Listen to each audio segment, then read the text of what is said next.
ದೇವರ ಪರಿಶುದ್ಧವಾದ ನಾಮಕ್ಕೆ ಸ್ತೋತ್ರವಾಗಲಿ. ನಿರೀಕ್ಷೆಯ ವಾಕ್ಯದ ಮುಖಾಂತರ ನಿಮ್ಮನ್ನು ಸಂಧಿಸಲಿಕ್ಕೆ ನಾನು ಸಂತೋಷವುಳ್ಳವಳಾಗಿದ್ದೇನೆ ಪ್ರಿಯರೇ.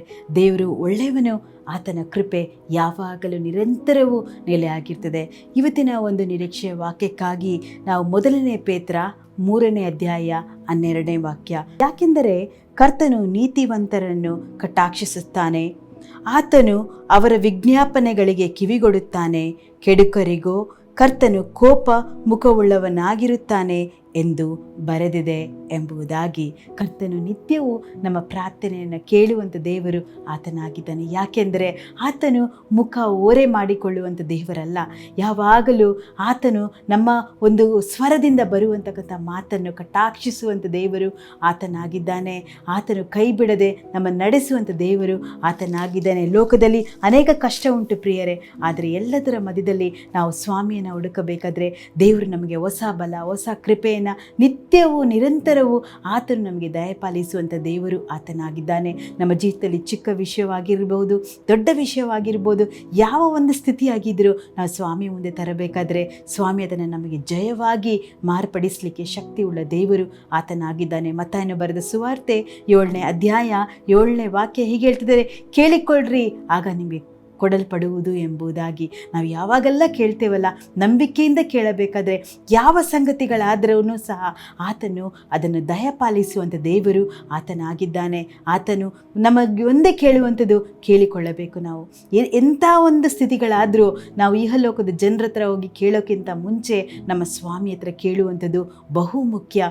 ಆತನ ಕೈ ಕೊಡುವಂಥ ಕೈಯಾಗಿದೆ. ನಾವು ನಿರೀಕ್ಷೆಯಿಂದ ಆತನ ಕೈಯನ್ನು ಎದುರು ನೋಡಬೇಕಾದ್ರೆ ಪ್ರಿಯರೇ, ಆತನ ನಮಗೆ ನಿತ್ಯವೂ ಕೊಡುವಂಥ ದೇವರು ಆತನಾಗಿದ್ದಾನೆ.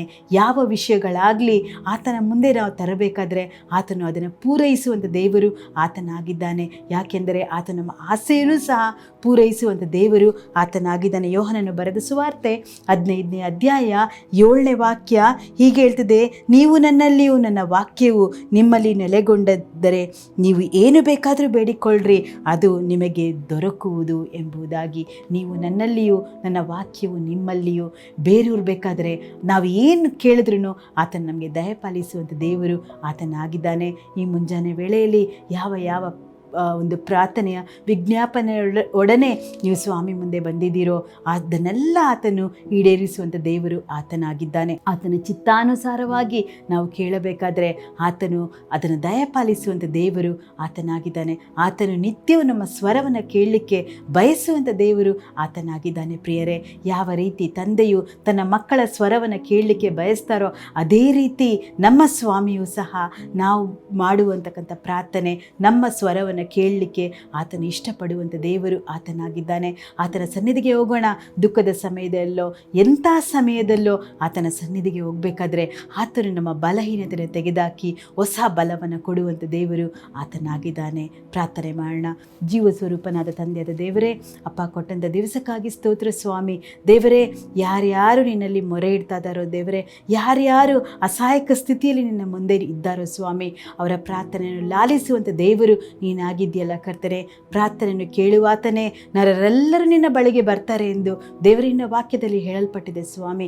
ಅದರಂತೆ ಕರ್ತನೆ, ಯಾರ್ಯಾರು ಒಡೆದ ಹೃದಯದಿಂದ ಅಪ್ಪ ಅಸಾಧ್ಯವಾದ ಸಂಗತಿಗಳನ್ನು ಇಟ್ಟುಕೊಂಡು ನಿನ್ನ ಮುಂದೆ ಬಂದಿದ್ದಾರೋ ದೇವರೇ, ಅವರ ಪ್ರಾರ್ಥನೆಯನ್ನು ಲಾಲಿಸುವಂಥ ದೇವರು ನೀನಾಗಿದೆಯಲ್ಲ ಕರ್ತನೆ. ಅವರನ್ನು ಬಲಪಡಿಸು ಸ್ವಾಮಿ. ದೇವರೇ, ಅವ್ರಿಗೆ ಬೇಕಾಗಿರುವಂತಕ್ಕಂಥ ಎಲ್ಲ ಸುವರಗಳನ್ನು ಕರ್ತನೆ ಪರಲೋಕದಿಂದ ದಯಪಾಲಿಸಿ ಕೊಡಬೇಕಾಗಿ ಪ್ರಾರ್ಥಿಸ್ತೇನೆ ಸ್ವಾಮಿ. ಆತ್ಮನ ಒಂದು ಅಭಿಷೇಕದಿಂದನೂ ಸಹ ಅವರನ್ನು ತುಂಬಿಸಬೇಕಾಗಿ ಪ್ರಾರ್ಥಿಸ್ತೇನೆ ಸ್ವಾಮಿ. ಕೇಳಿಕೊಳ್ಳ್ರಿ ನಿಮಗೆ ಕೊಡಲ್ಪಡುವುದು ಎಂಬುದಾಗಿ ನೀನು ಹೇಳಿದಂಥ ದೇವರು ಸ್ವಾಮಿ. ನಿನ್ನ ಮುಂದೆ ಕರ್ತನೆ ಚಿಕ್ಕ ಮಕ್ಕಳಾಗಿ ನಾವು ಬರಬೇಕಾದ್ರೆ ಸ್ವಾಮಿ, ದೊಡ್ಡ ದೇವರು ನಮ್ಮ ಜೀವಿತದಲ್ಲಿ ದೊಡ್ಡ ಕಾರ್ಯಗಳನ್ನು ಮಾಡಲಿಕ್ಕೆ ಶಕ್ತಿ ಉಳ್ಳ ದೇವರು ನೀನಾಗಿದೆಯಲ್ಲ ಕರ್ತನೆ. ಅದಕ್ಕಾಗಿ ಸ್ತೋತ್ರ, ಘನಮಾನ ಸ್ತುತಿ ನೀನೊಬ್ಬನಿಗೆ ಸಲ್ಲಲಿ.